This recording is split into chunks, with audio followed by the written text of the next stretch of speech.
model and from the resources that you need. So some applications such as Vico software as usual in this kind of overview you'll have to spend some time, go on the page, see more information, but Vico software allows you to kind of have an automated estimate of the cost that allows you to compute markup and so on and so forth for your contractual applications. So another type of use, field BIM. So field BIM is that kind of branch of building information modeling that extends to the construction site. So one thing is to have a plan and optimize your planning activities in your office, and another one is actually to see on site the same information that you had in 4D, maybe, and use it for optimizing the activities. Features are associated with the ability to do to investigate the model when you're on site for answering conflicts, or for answering questions, for clarifying details of the construction.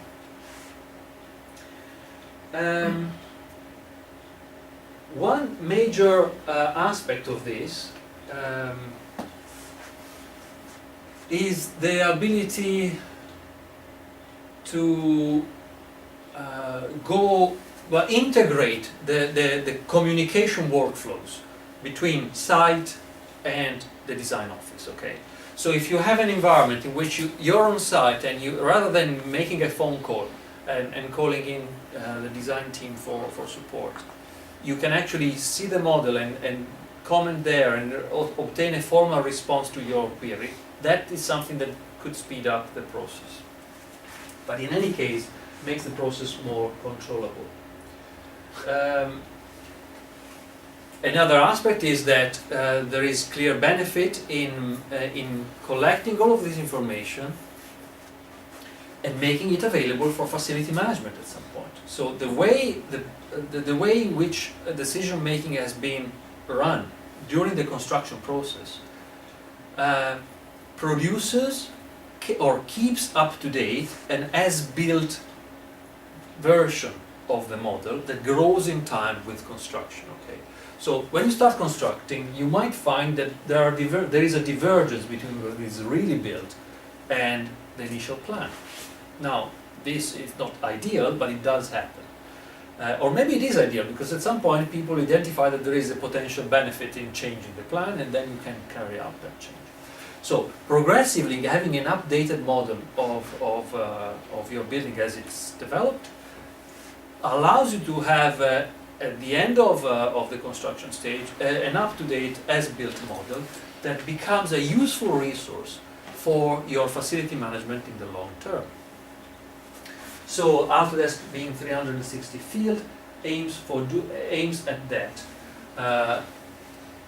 It allows you to collect on a cloud environment information from site and manage the commissioning and handover processes. So your client goes to site for identifying if there are any problems before handover, and it just goes through the model. If it sees, goes to the physical space, and if it sees any problems, just uses 360 field BIM to insert a snagging item, or establish a formalized process for checking that handover succeeds. And the strength of this is that there is a cloud-based environment where information is immersed in real time between the tablet and the web. Clearly, though, there are environments in which there is no network connectivity on site, so this is becoming less of a problem. It's some construction firms have actually started having temporary Wi-Fi access antennas deployed on site. However, if that's still a problem, your tablet have the ability to download offline copies of your spaces, so you can use them to navigate and then sync later. So would that eliminate red line drawing potentially? Or not? You can. if it does, depends on the contractual expectations, on the formal process that you're supposed to go through, and because this is very delicate, because there is a lot of responsibility and cost associated with decisions that happen at this stage. So you want to make sure that every player is on board before you actually supersede a long tradition of handover and commissioning programs. I have a question. Actually, in our country, the drawings that were provided to the construction, it's approved by the municipality. Yeah. So, if any changes happen through the construction, no one will go back to, if I have 360 model, no one will back to those new information. They go back to the approved one. So, Okay, so how, sometimes the approved drawings are unbuildable, right? uh-huh. So you have to do something. You cannot build something that is unbuildable. So you have to work out a solution.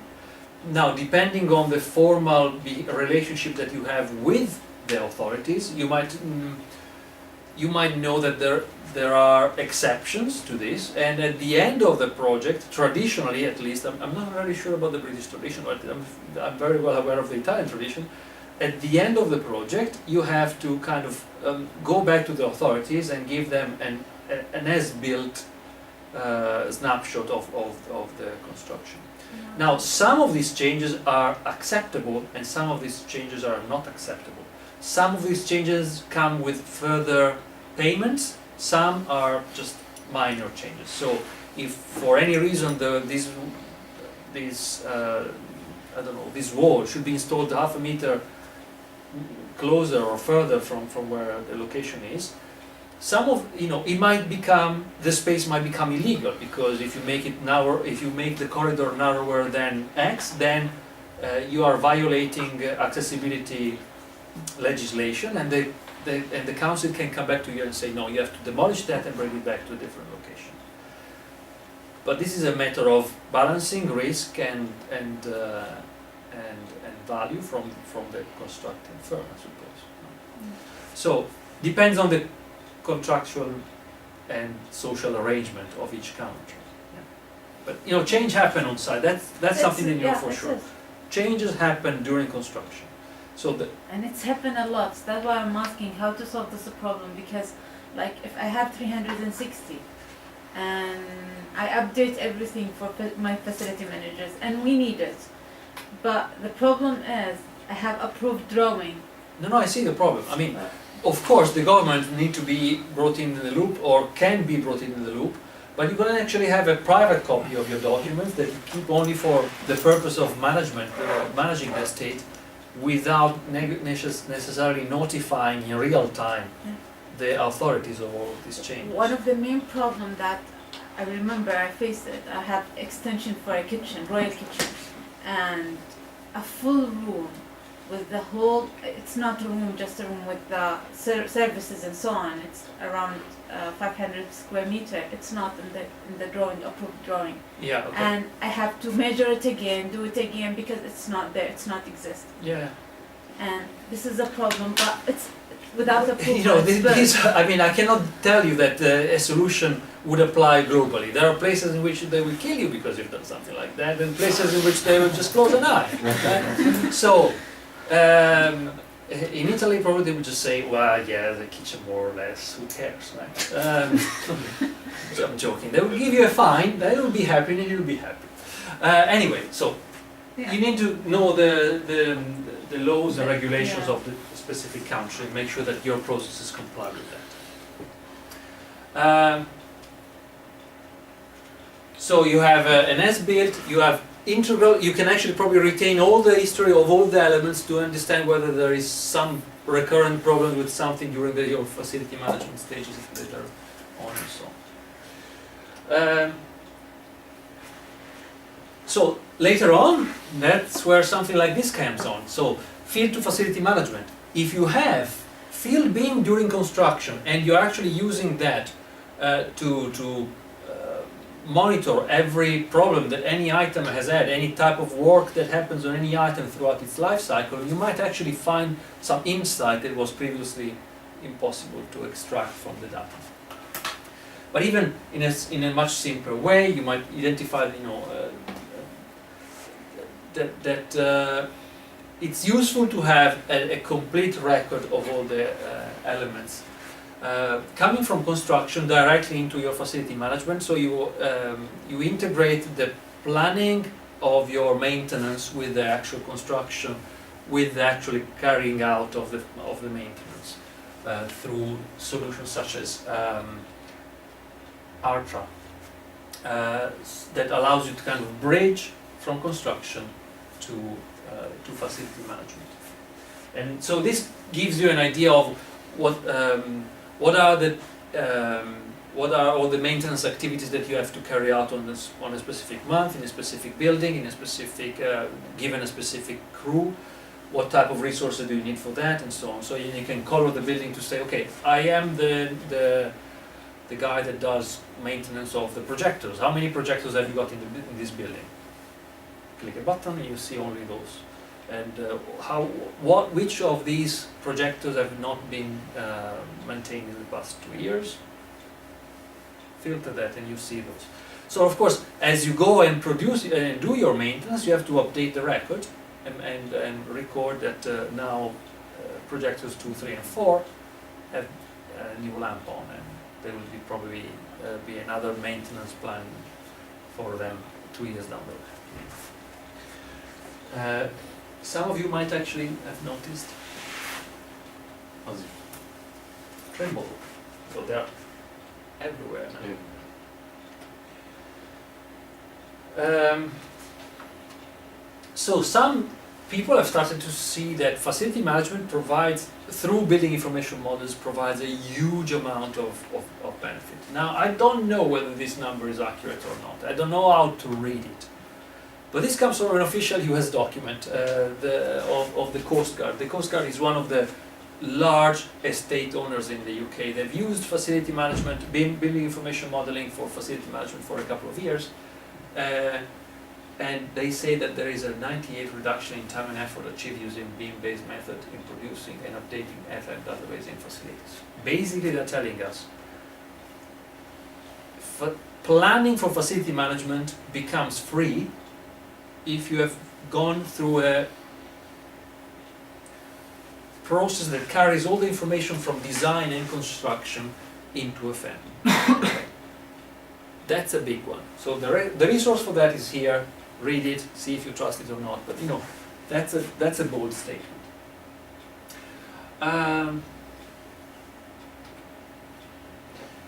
Another way of dealing with facility management is forget the activities that you have carefully planned for your building. What if then problems arise? So how do you get in touch if you are an estate owner? How do you get information from all the users of your spaces? So solutions like vScenario give a handheld, mobile-based interface to standard users. So they download the application from Android store or the iPhone store, and they can log in and tell you that they are user such and such, and they live in apartment X, and they can tell you that there is a leak somewhere in the piping system, or there's some work to be done to their roof or anything like that. So this kind of provides another extension to facility management in terms of negotiating or dealing with and maintaining relationship with your client. And if you have a large estate, if you're managing several properties, this becomes important. So have a look at this scenario. They have several offers connected with